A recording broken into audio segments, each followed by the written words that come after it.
friends and families, welcome to Free Baking Class by Elfin. இன்னைக்கு என்ன recipe பார்க்க போறோம்னா Madeleine. அதாவது ஃபாரின் கண்ட்ரீஸ்ல எல்லாத்துலயுமே இந்த கேக் வந்து ரொம்ப ஃபேமஸா இருக்கும். செய்யறதுக்கும் குறைவான நேரம் இருந்தாலே போதும். அது மாதிரி குறைவான இன்க்ரீடியன்ட் வச்சு பர்ஃபெக்டாக பண்ணிடலாம்.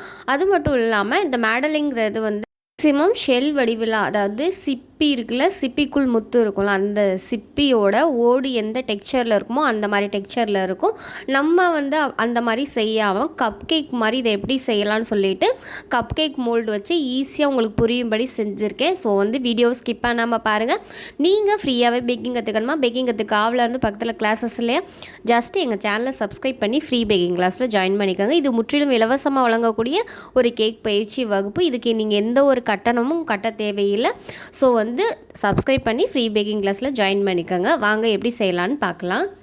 ஃபஸ்ட்டு ஒரு மிக்ஸி ஜார் எடுத்துக்கோங்க. இதில் வந்து 120 கிராம் அளவு சுகர் எடுத்துருக்கேன். இந்த 120 கிராம் சுகரை மிக்சியில் போட்டு லைட்டாக கொரன்னு அரைச்சிக்கோங்க. ரொம்ப பவுடராக அரைக்கணும்னு தேவையில்லை. லைட்டாக நரன்னு, எக்ஸாக்டாக சொல்லணும்னா கோலப்படி எந்த டெக்ஸ்சரில் இருக்குமோ அந்த டெக்ஸ்சர் அளவுக்கு எடுத்துக்கோங்க. இப்போ ஒரு பாத்திரத்தில் சுடுதண்ணி எடுத்துக்கோங்க. இந்த சுடுதண்ணியில் கரெக்டாக 1/4 கப் அளவு, அதாவது 60 கிராம் அளவு அன்சால்ட்டு பட்டர் எடுத்துருக்கேன். இந்த பட்டரை இந்த சுடுதண்ணியில் உள்ளே வச்சு அந்த சுடுதண்ணியோட சூடுலே மெல்ட் ஆகிற வரைக்கும் நம்ம வச்சிடணும்.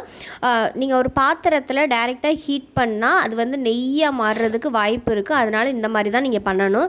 இது வந்து நான் வந்து ஒரு கண்ணாடி கிளாஸ் நான் வீடியோவில் காட்டியிருப்பேன், நீங்கள் பார்த்துருப்பீங்க. அதை வந்து சுடுதண்ணி பாத்திரத்தில் நான் வச்சுட்டேன்.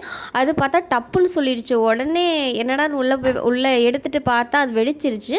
ஸோ வந்து இதை வந்து ஒரு அவேர்னஸ்க்காக தான் நான் வந்து சொல்லியிருக்கேன். நீங்கள் வந்து சூடான தண்ணியிலையோ எண்ணெயிலையோ இந்த மாதிரி கண்ணாடி பொருட்கள் வச்சிங்கன்னா அது வெடிச்சிட வாய்ப்பு இருக்குது. ஸோ எக்ஸ்பெரிமெண்ட் மாதிரியே பண்ணியாச்சு.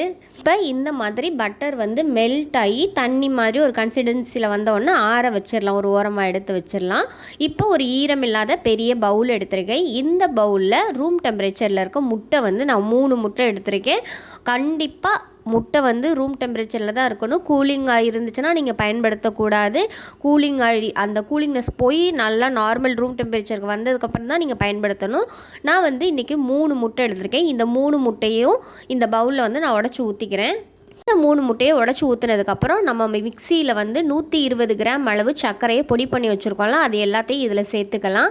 ஏன்னா நம்ம வந்து இதில் வந்து பீட்ரு பயன்படுத்த போகிறது இல்லை. பீட்ரு இல்லாமல் விஸ்க் வச்சு தான் கலக்க போகிறோம். ஏன்னா நம்மளுக்கு சர்க்கரை கரைஞ்சி வந்தால் போதும். முட்டை வந்து ஃபோம் மாதிரி பொங்கி வரணும்னு அவசியம் இல்லை. ஜஸ்ட் அந்த சர்க்கரை ஃபுல்லாக ஈஸியாக கரைகிறதுக்காக தான் நம்ம மிக்சியில் அடித்து எடுத்துருக்கோம். ரெசிபிக்கு நம்ம பீட்ரு யூஸ் பண்ண போகிறதே இல்லை. ஜஸ்ட்டு விஸ்க் வச்சே நம்ம இதை ஈஸியாக பண்ணிடலாம்.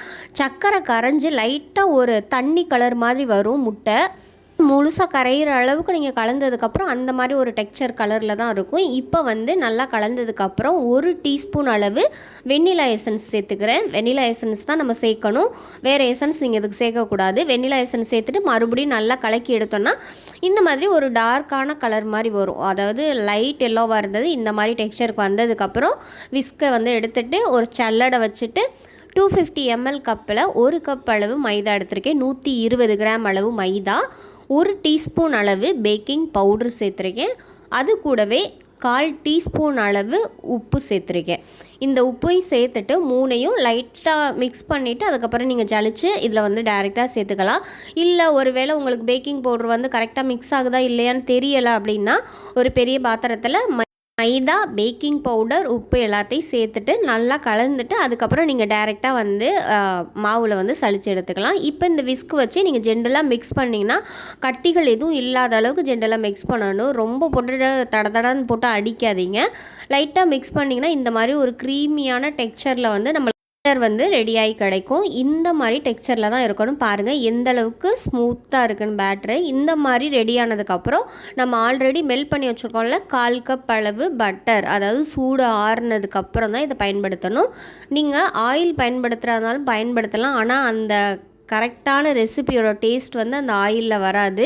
ஸோ வந்து அதனால தான் இந்த பட்டர் நம்ம சேர்க்குறோம். பட்டர் ஸ்கிப் பண்ணிவிட்டு ஆயில் சேர்க்குறதுனால சேர்த்துக்கலாம். ஆனால் டேஸ்ட் வந்து டிஃப்ரெண்ட் மாறும். இப்போ வந்து இந்த மாதிரி மிக்ஸ் பண்ணிவிட்டு ஒரு ஓரமாக எடுத்து வச்சிடலாம். இப்போ வந்து நான் பைப்பிங் பேக் எடுத்திருக்கேன். இது வந்து லார்ஜ் பைப்பிங் பேக், அதாவது இருக்கிறதுலே இதுதான் பெரிய பைப்பிங் பேக்கு. இந்த பேக் எடுத்திருக்கேன். இதை வந்து ஒரு கிண்ணம் அப்படி இல்லைன்னா டம்ளர் அந்த மாதிரி இதில் ஸ்டாண்டாக நிற்க வச்சுட்டு நம்ம ரெடி பண்ணி வச்சுருக்க பேட்டரை வந்து ஃபுல்லாக இதில் வந்து ஊற்றிடலாம். ஊற்றிட்டு எண்டில் வந்து லைட்டாக ஒரு லப்பர் பேண்டோ இல்லை சும்மா முடிச்சு போடுறதா இருந்தாலும் சரி அந்த மாதிரி லாக் பண்ணிடலாம். ஏன்னா நம்ம வந்து இப்படி பைப்பிங் பேக்கை இந்த பக்கம் திருப்பும்போது அது வந்து வெளியில் வர்றதுக்கு வாய்ப்பு இருக்குது. ஸோ வந்து அந்த மாதிரி ஒரு நாட் போட்டுட்டு லைட்டாக முனையில் வந்து ஒரு 4 mm அளவுக்கு ஒரு சின்ன ஹோல் மாதிரி கட் பண்ணிவிட்டு நான் வந்து பேக்கிங் ட்ரேயில் தான் வச்சுருக்கேன். அதாவது இது வந்து கப் கேக் மோல்டு. இந்த மோல்டில் கால்வாசிக்கு கொஞ்சம் கூட ஊற்றிருக்கேன். எல்லாத்துலேயும் அரை பங்கு இல்லை, கால்வாசிக்கு கொஞ்சம் கூட அந்த அளவுக்கு தான் நான் பேட்டர் வந்து ஊற்றிருக்கேன். இப்போ எனக்கு கரெக்டாக வந்து 12 கப் கேக் வரைக்கும் வந்துச்சு. இந்த எல்லா பேட்டரையும் இதில் சேர்த்ததுக்கப்புறம் நம்ம ஓடிஜியை டைமரை 170 டிகிரிக்கு top and bottom rod on பண்ணிவிட்டு 10 நிமிஷத்துக்கு ப்ரீஹீட் பண்ணிடலாம். ப்ரீஹீட் பண்ணிவிட்டு ஓடிஜிக்குள்ளே உள்ளே வச்சுட்டு டாப் அண்ட் பாட்டம் ராடில் 170 டிகிரியில் 15லேருந்து 18 நிமிஷம் அளவுக்கு பேக் பண்ணி எடுத்துக்கலாம். நீங்கள் குக்கரில் செய்கிறீங்கனாலும் இதே டைமிங் தான், சிம்மில் வச்சு பண்ணணும். குக்கரில் எப்படி பேக் பண்ணுறதுன்னு கிளாஸ் 2ல் அப்லோட் பண்ணிக்கேன், தேவைப்படுறவங்க செக் பண்ணி பாருங்கள். இப்போ இந்த மெடலைனை நல்லா ஆற வச்சுட்டு நம்ம வந்து டீமோல்ட் பண்ணணும். இது வந்து நான்ஸ்டிக் பேன்னால் கொஞ்சம் உங்களுக்கு ஒட்டாமல் வரும். இல்லை நார்மல் கப் கேக் லைனரில் வச்சு பண்ணுறீங்கனாலும் ஒன்றும் பிரச்சனை இல்லை. Normal use and throw tea கப்புக்குள்ளே கப் கேக் லைனரை வச்சு கூட நீங்கள் பண்ணலாம். இந்த மாதிரி பர்ஃபெக்டாக கப் கேக் லைனர்லேருந்து எடுக்க கரெக்டாக வரணும். அதே மாதிரி மேலேயும் கீழேயும் ஒட்டக்கூடாது. பார்க்க ஒரு கோல்டன் ப்ரௌன் கலர் மாதிரி இருக்கணும், அதே நேரத்தில் கரிஞ்சிடக்கூடாது. அந்த மாதிரி டெக்ஸ்சரில் இருந்தால் தான் உங்களுக்கு ரெசிபி வந்து நீங்கள் கரெக்டாக பண்ணியிருக்கீங்கன்னு அர்த்தம். அதே மாதிரி குறைவான நேரத்தில் இவ்வளோ ஈஸியாக பண்ணக்கூடிய ஒரு கேக் வந்து இது ஆல்சோ வந்து மஃபின்ஸ் மாதிரி இருக்குமா அப்படின்னு கேட்டிங்கன்னா இருக்காது. மஃபின்ஸுங்கிறது வேறு, அது வந்து கடித்து சாப்பிடும்போது நறுக்குன்னு இருக்கிற மாதிரி இருக்கும். இது வந்து ஒரு கேக் மாதிரியும் இருக்காது, ஒரு பட்டர் கேக் மாதிரியும் இருக்காது. அது எல்லாத்துக்கும் நடுவில் ஒரு டிஃப்ரெண்ட்டான டேஸ்ட்டாக இருக்கும். ஸோ வந்து கண்டிப்பாக நீங்கள் ட்ரை பண்ணி பார்த்துட்டு ஃபீட்பேக் சொல்லுங்கள். அது மட்டும் உங்களுக்கு இந்த வீடியோ பிடிச்சிருந்துச்சுன்னா கண்டிப்பாக எல்லோ கலர் ஹார்ட்டை கமெண்ட் பண்ணுங்கள். நான் பார்த்துட்டு ரொம்பவே ஹாப்பியாகவே. உங்களுக்கு இந்த கிளாஸஸ் உபயோகமாக இல்லாட்டியும் பரவாயில்ல, பேக்கிங் கற்றுக்கணும்னு நம்ம வீட்டில் இருக்க அக்கா தங்கச்சி அண்ணன் தம்பி யாராக இருக்கட்டும், அம்மா கூட ஆசைப்படுவாங்க. அந்த மாதிரி குக்கிங்கில் இன்ட்ரெஸ்ட்டாக இருக்கவங்களுக்கு இந்த வீடியோஸை ஷேர் பண்ணிங்கன்னா அவங்களுக்கு நீங்கள் பண்ணுற ஹெல்ப்பாக இருக்கும். அவங்களுக்கு பிடிச்ச விஷயத்தை செஞ்சோமேனா அவங்களே ஹாப்பியாக இருப்பாங்க. இவ்வளோ நாள் நீங்கள் கொடுத்த லவ் அண்ட் சப்போர்ட்டுக்கு ரொம்பவே நன்றி. நெருக்கி 1 lakh ரீச் பண்ண போகிறோம். சீக்கிரமே ரீச் பண்ணிடணுங்கிற ஒரு நம்பிக்கை இருக்குது. அதுக்குள்ளே உங்களுக்கு எல்லாருக்கும் ஒரு குட் நியூஸ் நான் வந்து கண்டிப்பாக சொல்லுவேன். நீங்கள் நான் இவ்வளோ நாள் கொடுத்த லவ் அண்ட் சப்போர்ட்டுக்கு ரொம்பவே நன்றி. Thank you for all.